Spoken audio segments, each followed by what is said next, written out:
तो आज हम बात करेंगे एक ऐसी किताब की जिसे सदियों से दुनिया की नज़रों से छुपा के रखा गया है। ये कोई आम किताब नहीं है, ये एक ऐसा राज है जिसे जानने की कोशिश करने वाले को हमेशा सिर्फ मौत ही मिली है। जरा सोचिए, क्या हो अगर कोई किताब किसी की मौत का दिन, वक्त और यहाँ तक कि तरीका भी बता सके। ये सुनने में भले ही कोई ख्याल लगे, लेकिन यही दावा करने वाली किताब की ये असली कहानी है।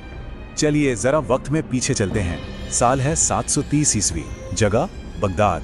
आधी रात का सन्नाटा है और एक आदमी एक किताब की आखिरी लाइनें लिख रहा है अपने ही खून से। वो एक शायर था, एक गणितज्ञ, एक बहुत बड़ा विद्वान, लेकिन उस रात के बाद वो कुछ और ही बन गया।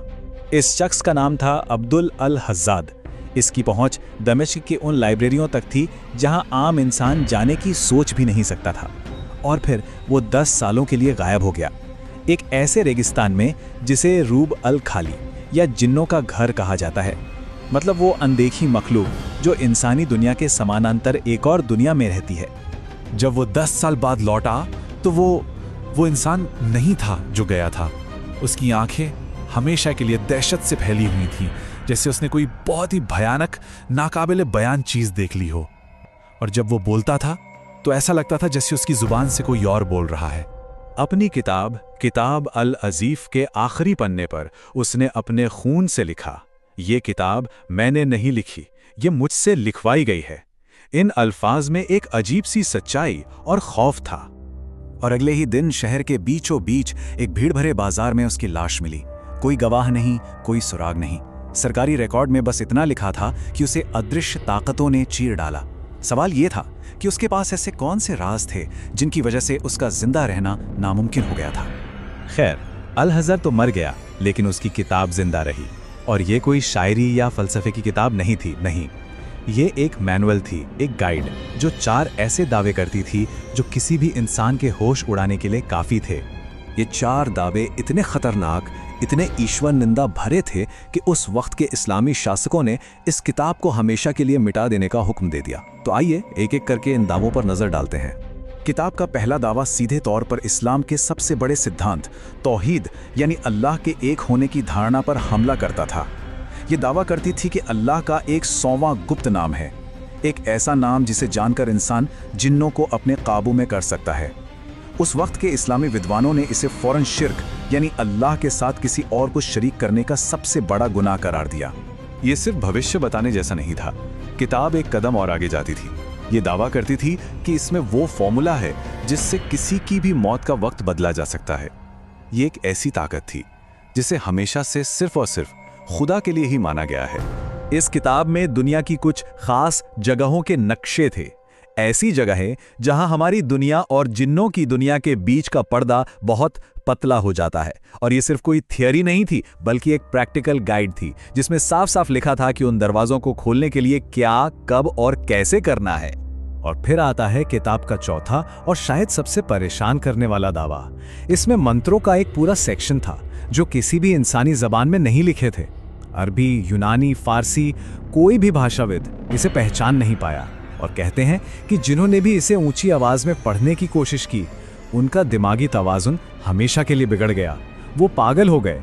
अब ये सब सुनने में एक पुरानी दबी हुई कहानी लग सकती है, लेकिन कहानी यहाँ खत्म नहीं होती।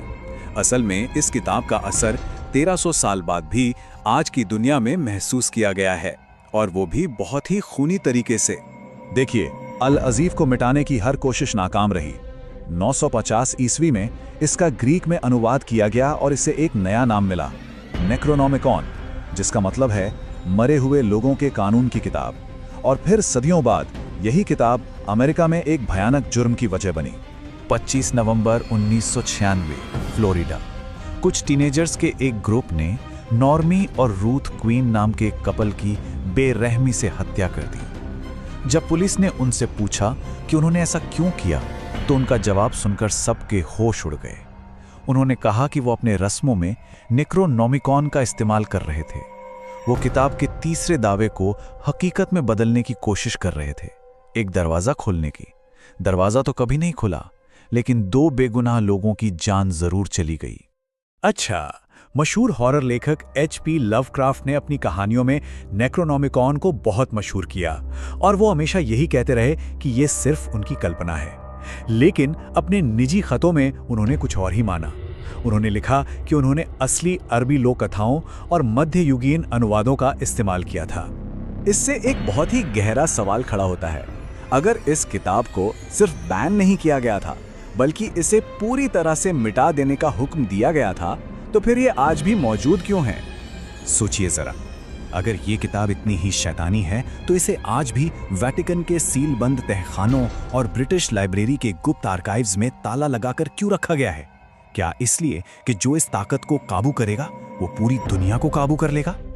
और यही बात हमें इस पूरी कहानी के असली सबक पे लाती है।